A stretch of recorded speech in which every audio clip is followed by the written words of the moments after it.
Fala galera, beleza? Hoje eu vou mostrar pra vocês 10 sites que todo designer precisa conhecer. Alguns deles provavelmente vocês já devem conhecer, outros talvez não, mas essa é uma lista de 10 sites que eu utilizo muito aqui no meu dia a dia, beleza? E tem de tudo, site para ícone, site para foto, site para cores e etc. E se você conhece algum site que você utiliza muito aí no seu dia a dia, que é uma verdadeira mão na roda para você, não deixe de colocar aqui nos comentários aqui abaixo, beleza? Porque isso ajuda muito a nossa comunidade e é legal, né? Conhecer novos sites. Eu sempre dou uma olhada nos comentários, eu sempre respondo todos, então deixa a sua opinião aí embaixo. E se você não é inscrito no nosso canal, se inscreve, você ajuda demais aqui o canal da Design em Dobro a crescer, a evoluir, a continuar trazendo novos conteúdos para vocês. Belezinha? Então, vamos lá. O primeiro site é esse aqui, galera, é o Pexels. Esse site eu utilizo muito ele no meu dia a dia. Ele tem, é um banco de imagens, né? Um banco de imagens de vídeo, com imagens e vídeos gratuitos. E eu gosto muito de utilizar esse site porque ele não tem aquele ar de banco de imagem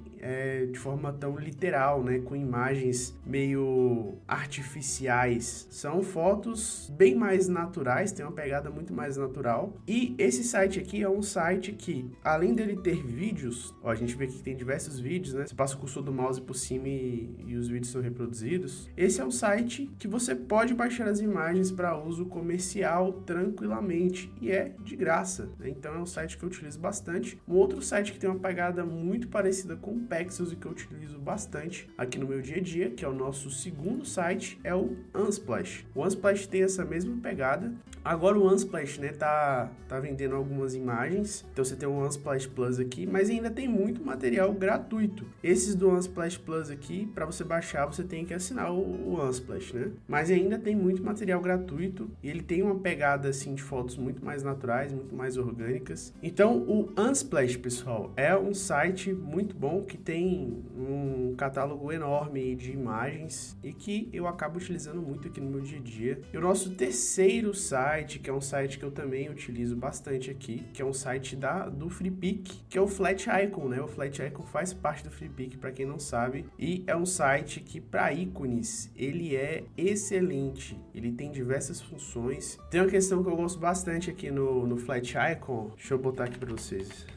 Ó, vamos procurar aqui por restaurante, por exemplo, e aí a gente vai utilizar aqui, ó, Icon Packs, que é a questão dele trazer packs de ícones. Então você consegue pegar, por exemplo, você está trabalhando com um restaurante, por exemplo, que você precisa de um grupo de ícones que são muito parecidos, tem uns traços iguais, tem cores muito próximas. O Flat Icon traz essa possibilidade que eu acho muito interessante. Aqui a gente ainda tem ícones animados, né? Então existe uma série de ícones aí dentro do Flat Icon que são animados e que, pô, é bem legal, dá um complemento legal aí pro trabalho de vocês e que eu utilizo bastante também aqui, beleza? O nosso quarto site é o Freepik. É um site aí que eu acredito que a grande maioria de vocês já deve conhecer, mas o Freepik é uma excelente mão na roda, principalmente o Freepik Premium. Se você não quiser assinar o Freepik e utilizar ele gratuitamente, você pode utilizar ele gratuitamente que não vai ter problema nenhum, mas o Freepik tem uma infinidade de imagens gratuitas que são muito boas, tem uma infinidade de vetores que são muito bons, de PSDs, de mockups, de ícones, que no caso aqui ele puxa lá do Flat Icon.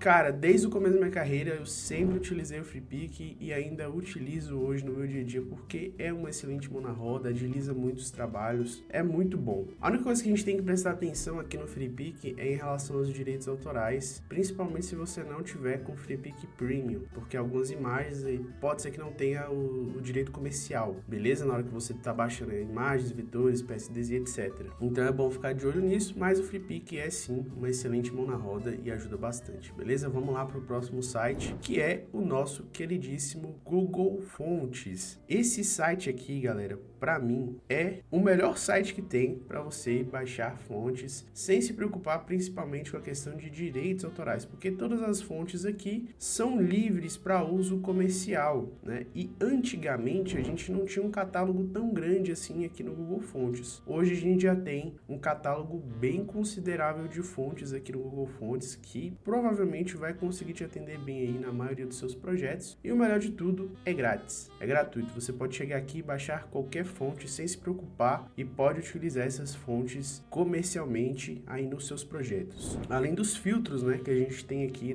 na questão do Google Fontes, que é bem legal, é bem interessante. Recomendo muito que você salve esse site aí nos teus favoritos. Um outro site também relacionado a fontes que eu utilizo não com tanta frequência, mas é mais quando eu tô com aquela dúvida que eu vejo um layout e eu falo, cara, que fonte será que é essa? Eu duvido se você nunca passou por esse processo de ver um layout e falar, cara, eu preciso saber que fonte é essa. E aqui é o What's the Font, que é uma ferramenta que fica dentro do site myfonts.com. Como é que funciona aí o site What's the Font aqui do myfonts? É só você tirar um print da fonte que você quer descobrir qual é o nome daquela fonte e subir aqui no site. Então eu vou pegar uma imagem aleatória aqui, só pra gente utilizar de exemplo. Vamos lá. Então eu peguei essa imagem aqui, galera, ó, do Resident Evil, pra gente tentar descobrir que fonte é essa. E eu vou clicar aqui no Identify Font. E aí ele trouxe as fontes, né? Ele considerou o efeitozinho que colocaram na fonte aqui também, mas ele trouxe fontes mais próximas dentro dessa fonte aqui que a gente está tentando descobrir qual é. No caso, ele já dá a opção aqui para a gente comprar a fonte, mas a gente pode buscar, pegar o nome dessa fonte aqui e buscar elas em outros meios, né? Mas é realmente uma mão na roda quando a gente quer descobrir qual é a fonte específica que está ali em algum layout e a gente não tem ideia de qual fonte é aquela. O What's the Font dá pelo menos uma direção para a gente chegar pelo menos em uma fonte mais próxima. Às vezes a gente não acha exatamente a mesma fonte, mas a gente chega em uma fonte bem parecida. Então vamos lá para o nosso sétimo site, que é para referências. Para mim, o Behance é um dos melhores sites para buscar referências visuais que existe, beleza? Porque é um dos maiores catálogos de portfólio que tem no mundo, né? Então vai ser um ótimo lugar para você encontrar boas referências visuais e bons trabalhos. Então assim, sempre que você for buscar fazer um trabalho aí, você fala, cara, não sei por onde começar, abre o Behance e procura por trabalhos dentro daquele segmento, dentro daquele nicho ali, que com certeza você vai conseguir inspiração e vai conseguir achar muitos trabalhos ali que vão te dar uma luz, vão te dar um norte, vão te dar uma direção para você começar a criar, belezinha? Um outro site muito legal para o mesmo intuito é o Pinterest. Pinterest para mim também é um excelente lugar para você salvar referências, né? E tem essa questão de você dar um pin ali e criar pequenos álbuns, né, com referências visuais diferentes.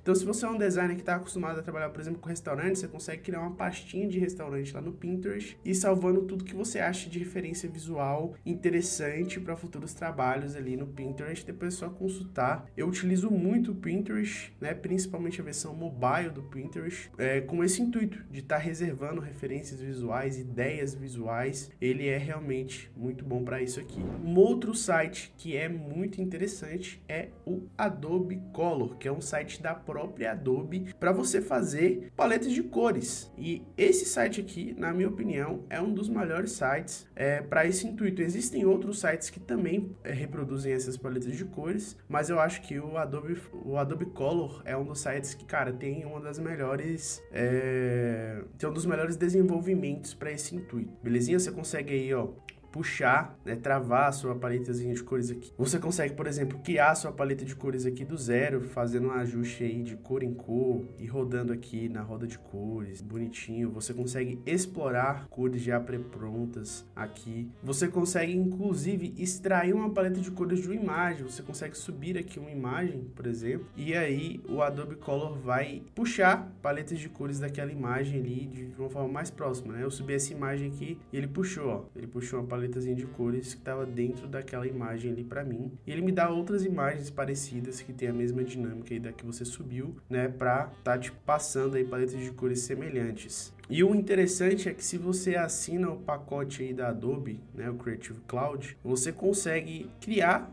estando logado aqui no Adobe Color, você consegue criar as suas paletas de cores, salvar, e essa paleta de cores vai aparecer salva lá no Photoshop para você. Então você pode criar aqui a sua paleta de cores aqui nessa aba criar dentro do Adobe Color. Você pode utilizar diversas lógicas aqui para estar criando a sua paleta de cores, beleza? Depois que ela estiver configurada certinho do jeito que você quer, você pode vir aqui, ó, salvar em, e aí você escolhe aí aonde você quer salvar essa paleta de cores. Eu tenho uma abazinha de cores aqui, então salvar em cores. Você dá o nome, eu vou chamar isso aqui de teste design em dobro e vou dar um salvar. Você pode deixar essa opção habilitada também, caso você queira publicar isso aqui para que outras pessoas vejam ali no feed do Adobe Color, beleza? Então você dá um salvar aí, e aqui quando você abrir o Photoshop, você vem aqui, ó, nessa opção de Libraries, né, biblioteca, aí você vem aqui na aba de cores, aqui tá a nossa paletinha de cor, teste design em dobro, que você pode aí tá criando formas e tá utilizando as cores dessa paletinha de cores aqui para poder estar fazendo o preenchimento dos seus vetores, das suas formas no Illustrator ou aqui no Photoshop. Você consegue facilmente estar utilizando essa paleta de cores que você criou dentro dos programas da Adobe, beleza? O que é muito bom, é muito prático e é bem legal. E por último, mas não menos importante, nós temos o Envato Elements. O Envato Elements, ele é um site pago. Você tem que pagar para utilizar os recursos do Envato Elements, apesar de ter algumas funções assim mais restritas que são gratuitas. Mas para mim, esse site aqui super vale a pena você assinar, beleza? Dá até para você fazer aquele esqueminha Netflix de rachar a conta. Ele conta com Melius também, onde ele te dá, aqui no caso para mim tá aparecendo R$45. Quando você assina o Envato Elements, ele te devolve R$45 em cashback pelo Melius e você pode gastar esse dinheiro como você quiser. Mas o Envato Elements, ele funciona como um banco de quase tudo, né? E tem muita coisa aqui. Você tem banco de vídeo, você tem modelos de vídeo, que aí tem modelozinho do After, do Premiere, do Final Cut, do DaVinci. Você tem músicas, você tem efeitos sonoros, modelos gráficos, modelos de apresentação, banco de imagens, que é bem legal, banco de fontes, cara. Isso aqui eu utilizo muito, o banco de fontes aqui do Envato Elements, que tem muita fonte legal, muita fonte bacana aqui. Tem alguns add-ons aqui também, né? E tem também uma questão que eu uso bastante, que são os objetos 3D. Então você, por exemplo, consegue pegar aqui diversos objetos 3D dentro do Envato Elements. Isso aqui é um plus bem legal, né? E aí quando você clica aqui, você consegue visualizar esse objeto 3D em 360. Você consegue rotacionar esse objeto para escolher o ângulo que você quer baixar ele. Então você escolhe certinho o ângulo que você quer baixar. E aí é só você escolher aqui a opção PNG ou PSD para você baixar o objeto 3D exatamente no ângulo que você está visualizando aqui. Então é isso, esses são os 10 sites aí que eu acho fundamentais que todo designer conheça, todo designer entenda e tenha aí salvo nos seus favoritos. Se você conhece algum outro site, sentiu falta de algum site, comenta aqui embaixo. Conta pra gente qual outro site seria interessante ter aqui nessa lista. Quem sabe a gente não faz uma parte 2 desse vídeo. E não se esqueça de se inscrever no nosso canal, porque isso é muito importante, isso ajuda muito a gente. E se esse vídeo foi útil pra você, dá um like aqui nesse vídeo. É isso aí, e agora no final do vídeo aqui eu vou deixar pra vocês aí 2 sugestões de outros vídeos que eu acho bem legal que vocês deem uma olhadinha. Beleza? É isso aí, valeu, até o próximo vídeo. Tchau!